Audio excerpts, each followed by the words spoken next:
हरे कृष्णा। आप सभी का स्वागत है आज के सुबह के साथ कृष्णा के साथ में। हम लोग हरे शिल कृष्ण प्रभु धन प्रणाम। हरे कृष्ण। हम लोग शिल प्रभुपाद जी के पुस्तक छोटे छोटे पुस्तक में धीरे धीरे से हम लोग पढ़ने की कोशिश कर रहे हैं, जानने की कोशिश कर रहे हैं। शिल प्रभुपाद हमको इतना अच्छा सा ज्ञान है उसके अंदर, लेकिन हम हैं कि पढ़ते नहीं। तो इसलिए हम लोग क्या कर रहे हैं, प्रतिदिन प्रतिदिन समय निकाल के पढ़ रहे हैं शिल प्रभुपाद के पुस्तकों को, जिसका पुस्तक का नाम है हरे कृष्णा चुनौती। मैं अभी स्क्रीन शेयर कर रहा हूँ आपको। ओम नमो भगवते वासुदेवाय। ओम नमो भगवते वासुदेवाय। ओम नमो वासुदेवाय। ओम अज्ञानतिमिरन्दस्य ज्ञानाञ्जनशलाकया चक्षुरुन्मिलितं येन तस्मै श्रीगुरुवे नमः। नमो विष्णुपादाय कृष्णपृष्ठाय भूतले श्रीमते भक्तिवेदान्त स्वामिनिधि नामिने नमस्ते सरस्वती देवे गौरवाणी प्रचारिणे निर्विशेषा शून्यवादी पाश्चात्य देश तारिणे। जय श्री कृष्ण चैतन्य प्रभु नित्यानंद श्री अद्वैत गदाधर श्रीवासादि गौर भक्त वृंद। हरे कृष्णा कृष्ण कृष्ण हरे हरे, हरे राम राम राम हरे हरे। हरे कृष्णा कृष्ण कृष्ण हरे हरे, हरे राम राम राम हरे हरे।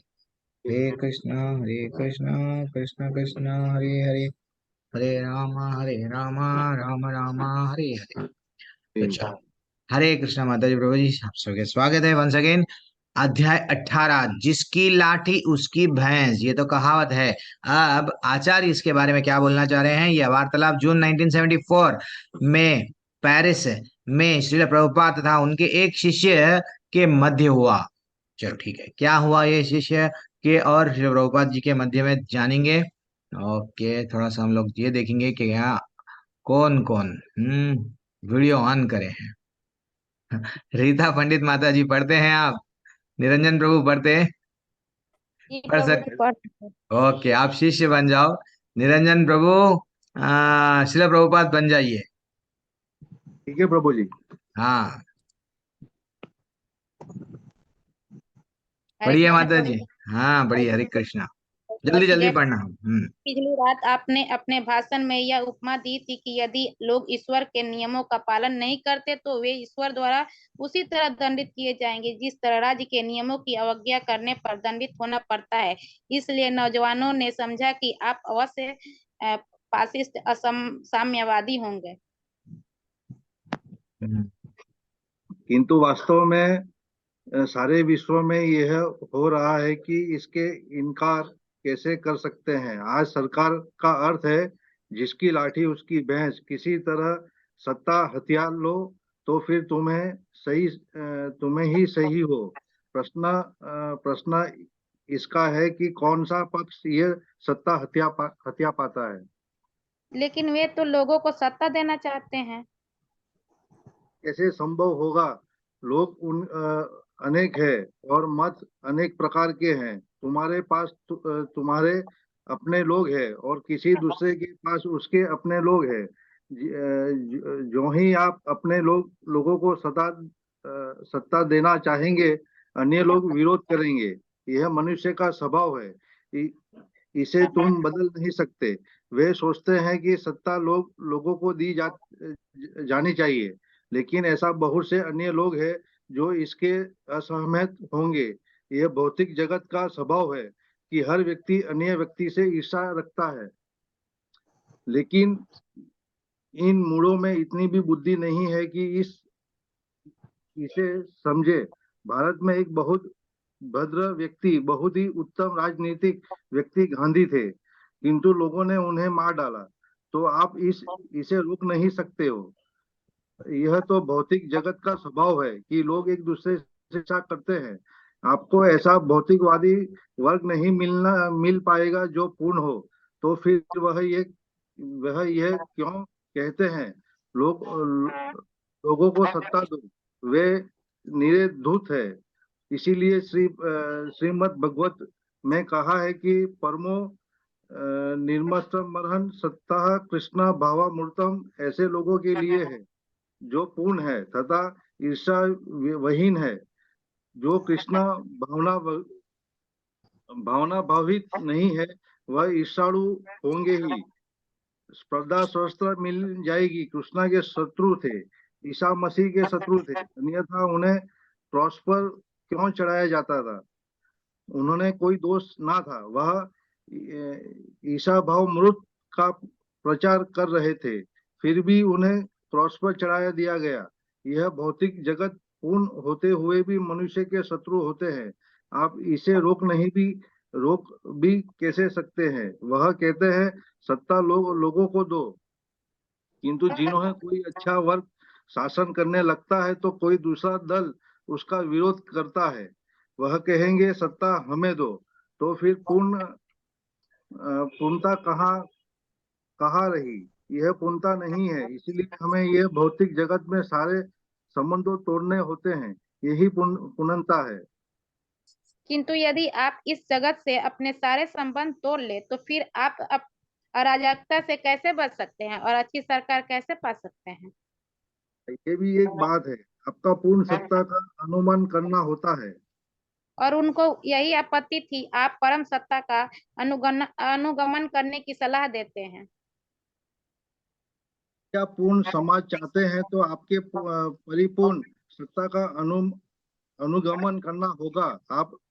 आप लौकिक राजनीति के माध्यम से पूर्णता नहीं पा सकते। आपको असली मान्य अधिकारियों का अर्थात पूर्ण मुक्त आत्माओं का अनुगमन करना होगा। वैदिक संस्कृति में यही पद्धति थी। कृष्णा तथा वैदिक बाढ़ में ही सत्ता थी और समाज का निर्देशन मानव जाति के पूर्वज मनु तथा मनु संहिता द्वारा होता था। महाजनों यानी गत सपंथा पूर्णता प्राप्त करने के लिए हमें महाजनों अर्थात पूर्ण स्वरूप प्रसिद्ध अधिकारियों का अनुगमन करना चाहिए। किंतु ये नौजवान कह रहे थे कि आध्यात्मिक अधिकारी भी अपूर्ण हैं। कहने दो, किंतु हम उन्हें मत को क्यों माने? यह तो अपूर्ण ध्रुव का मत है। सत्ता विषयक उनकी एकमात्र धारणा यह है जिसकी लाठी उसकी भैंस। उदाहरणतः कल एक पक्ष दलील दे रहा था, लोगों को सत्ता दो, अंत में उनके पास कुछ अधिकार होगा, इसीलिए वे दबाव डाल रहे हैं। तुमको यह विचार मानना होगा और यह विश्वास में चल रहा है जिसकी लाठी उसकी भैंस। सारे ध्रुव एक दूसरे से लड़ झगड़ रहे हैं और इनमें से जो थोड़ा भी शक्तिशाली होता है वह प्रमुख बन जाता है। बस वे कहते हैं कि ऐसा सदा होता रहता है। किसी भी सत्ता के साथ कोई भी नेता जोर लगाकर अपने आप को आगे कर लेता है। इस तरह उन्होंने सारी सत्ताओं का बहिष्कार कर दिया है। सारी तथा कथित सत्ता अपूर्ण रही है, किंतु एक पूर्ण सत्ता भी है। वह पूर्ण पुरुषोत्तम भगवान कृष्ण है। और जो भी अधिकारी कृष्ण के आदेश का पालन करता है तथा उनकी शिक्षा देता है वही पूर्ण है। यही सत्ता है। हमें कृष्ण भावना भवित भक्त कृष्ण की सत्ता का अक्षरश पालन करते हैं। कृष्ण भावनामूर्त प्रस्तुत करते समय हम केवल कृष्ण के शब्द को प्रस्तुत करते हैं और लोगों को यह समझाना चाहते हैं कि असली सत्ता ये है कि यदि तुम इसे अनुगम करोगे तो तुम्हें सुखी होगे। कृष्णा कहते हैं तुम मेरी शरण में आओ और हमें कहते हैं कि कृष्ण की शरण में जाओ। हम जानते हैं कि कृष्ण पूर्ण है और उनकी शरण में जाना पूर्णता है। और जब भी हम कुछ बोलते हैं तो हमें सदैव कृष्ण तथा उनकी प्रतिनिधियों को के उदाहरण देते हैं। तो क्या शरण में जाने के लिए किसी व्यक्ति को उस व्यक्ति पर श्रद्धा नहीं होनी चाहिए जो उसे शरण में जाने को कहता है? हाँ, श्रद्धा तो होनी चाहिए। इसीलिए भगवत गीता में सर्वप्रथम कृष्ण यह सिद्ध करते हैं कि वे परम सत्य है। तब वे आपको शरणागत होने के लिए कहते हैं, किंतु ये समझने के लिए आपके पास बुद्धि होनी चाहिए कि ये कृष्णा है। तब आप शरण में जा सकते हैं। भगवत गीता में कृष्ण प्रारंभ में ही ये नहीं कह देते कि मेरी शरण में आओ। सर्वप्रथम से सब कुछ समझते हैं, शरीर, आत्मा, योग के प्रकार, ज्ञान के विभिन्न रूपों की व्याख्या करते हैं, तब वे ये सर्वाधिक गुणों ज्ञान प्रदान करते हैं। अन्य सब कुछ त्याग कर मेरी शरण में आओ। इस भौतिक जगत में हर कोई अपूर्ण है। पूर्ण पुरुष के प्रति स्वेच्छा से आत्मसमर्पण किए बिना हर कोई अपूर्ण है, किंतु जिसने कृष्ण या उसके प्रतिनिधि को पूर्ण शरण ले ली है वह पूर्ण है। किंतु यदि तुम पूर्ण सत्ता की शरण में नहीं आते तो तुम अपूर्ण मूढ़ बन रहे होगे। चाहे तुम नेपोलियन हो या छोटी सी चींटी, हमें ये देखना चाहते हैं कि तुमने कृष्ण की शरण ग्रहण की है या नहीं। यदि नहीं तो तुम ध्रुत हो। बस इतना ही हो। हरि बोल। हरि बोल। कितना अच्छा अध्याय है। जिसकी लांटी उसकी भैंस। तो आजकल क्या चल रहा है, हर कोई Congress party, BJP party, yes मैं, एमआईएम पार्टी, ने तो और कोई और पार्टी भी, अलग अलग अलग अलग पार्टियां बना रहे हैं। सिर्फ क्या कर रहे हैं, हमको सत्ता चाहिए, हमको सत्ता चाहिए, सत्ता के पीछे ही भाग रहे हैं।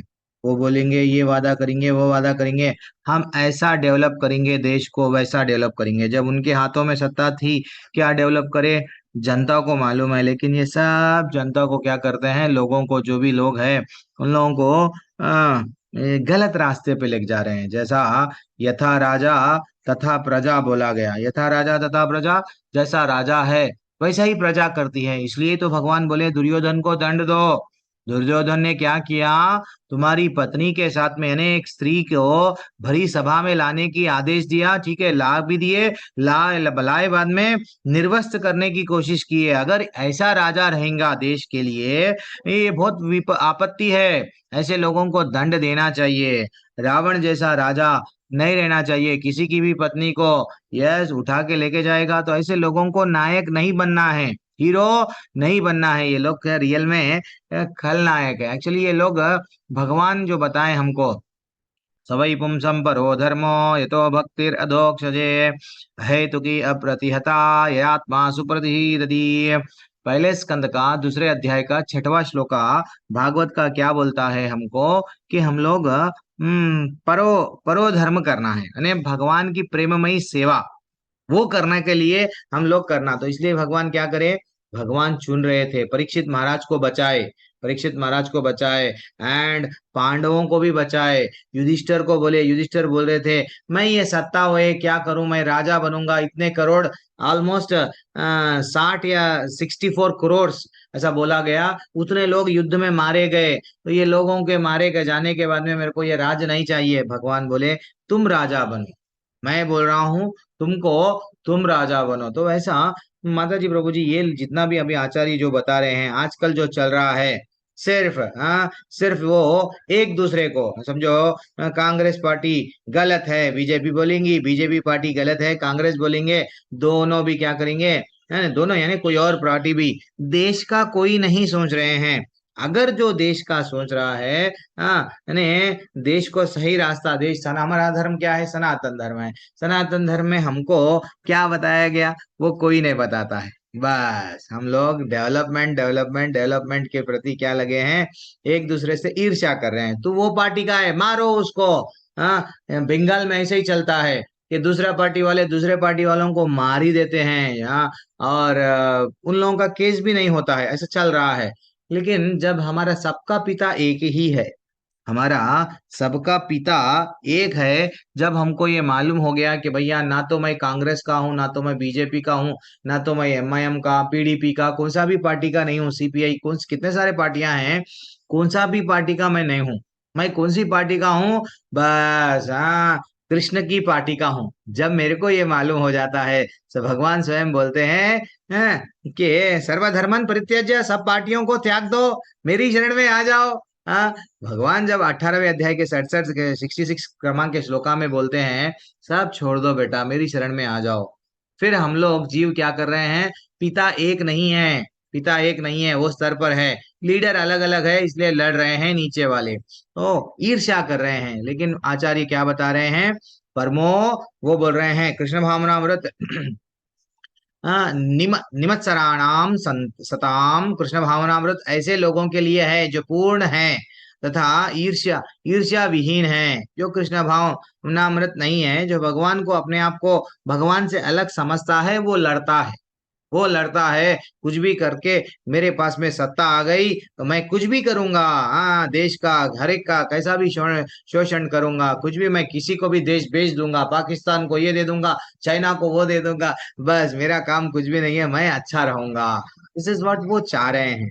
लेकिन ये वो नहीं है, हमको ये समझना चाहिए। आचार्य बता रहे हैं कि हमारे महाजन 12 महाजन है। तो 12 महाजन जो हम लोग को भागवत में, हमारे भागवत क्या है, भगवत गीता में डिफरेंस क्या है, भागवत में भक्त भक्त भगवान के बारे में बोले हैं।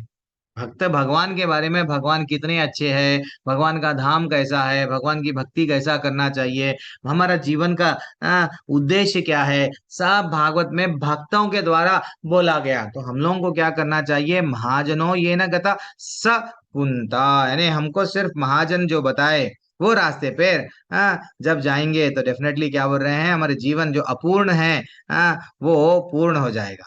सिर्फ इतना ही काम है कि भैया बड़े लोग ऑलरेडी कई लोग हैं, जैसे कि हम लोगों को प्रहलाद महाराज है, हम उनको रास्ता बताए, देखो ये करना है, भीष्म पितामह है ये करना है, यमराज है, हाँ, ब्रह्मा जी है, नारद जी है, ऐसा बहुत सारे लोग हैं जो हम लोगों को गाइड करे हैं। उनकी स्तुतियां हैं, भगवान को कैसा बातें करना, आदान प्रदान कैसा करना, भगवान क्या है, सब बताए। बस उनका हम लोगों को ब्लाइंडली क्या करना है, फॉलो करना है। ठीक है, आचार्य बता रहे हैं ये सब, नहीं तो ऐसे ही लड़ते जाएंगे लड़ते जाएंगे। और जो भी अधिकारी कृष्ण के आदेश का पालन करता है और उनकी शिक्षा देता है, वह ही पूर्ण है। भगवान है तो क्या हो गया, एक बार बकरी क्या करी, एक बकरी, एक 50 बकरियां थे, एक 50 बकरियों में क्या हुआ, एक बकरी निकली, वो रास्ते पर गई, वो रास्ता फिर से पलटी, फिर पलट के इधर ही आ रही है वो रास्ता। तो हर एक बकरी क्या कर रही है, अब देखना जानवरों में भी, एक बकरी या एक एक जानवर सामने जाता है, उसको सब लोग फॉलो करते हैं। तो वैसा वो क्या हो रहा है, गोल घूम रहा है, फिर इधर ही आ रहा है। तो अब वो अरे ये वो बकरी बोली और सामने वाली बकरी जा रही, मैं भी जाऊंगी। तो ऐसा पूरे 50 बकरियां गोल गोल गोल गोल गोल गोल गोल वो ही घूमते जा रहे हैं, क्योंकि हम नेता को फॉलो कर रहे हैं। वैसा हमारा जीवन है। हमारा जीवन क्या है, ये जरा जन्म मृत्यु व्याधि से निकलना था। गांधी जी जैसे बहुत बड़े बड़े बड़े, अब बहुत बड़े लोग आए हैं, आए हैं, लेकिन कितनों को अच्छा करे।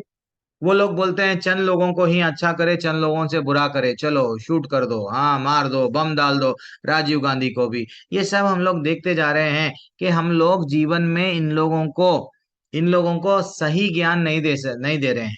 सही ज्ञान क्या है, भगवान से कनेक्ट नहीं कर पा रहे हैं। जीवन में सिर्फ ये आपको फ्री में दे दिए चावल, फ्री में दे दिए वट जो भी है, जो भी आइटम, इलेक्ट्रिसिटी बिल नहीं आता आपके घर पे, फ्री फ्री फ्री। तो कितना फ्री दोगे बाबा, हाँ, कितना फ्री दोगे अल्टीमेटली। हाँ, एक दिन ऐसा ही हो जाएगा कि सब लड़ते लड़ते लड़ते जाएंगे, आलसी बन जाएंगे, क्योंकि उन लोगों को कमाना हाथ नहीं होगा। तो इसलिए ही हम लोगों को करना क्या है, भगवान का भक्ति करना है और सबको सही रास्ता बताना है कि यहाँ से निकलो, यहाँ फंस गए हैं हम लोग। चलो ठीक है, अब हम लोग कृष्णा बुक पे आएंगे और कुछ मैं, यस, ये जो नॉलेज है, ये भौतिक जगत है, हर कोई अपूर्ण है। कल ही हम लोग बोल रहे थे 4 प्रकार के त्रुटियां हम में हैं, लेकिन भगवान में त्रुटियां नहीं है, ये हम लोग बोल रहे थे। हरे कृष्ण। सब लोग कृष्णा बुक पढ़ने के लिए हाथ उठा लीजिए। ओके, मैं इसकी रिकॉर्डिंग ऑफ कर रहा हूँ।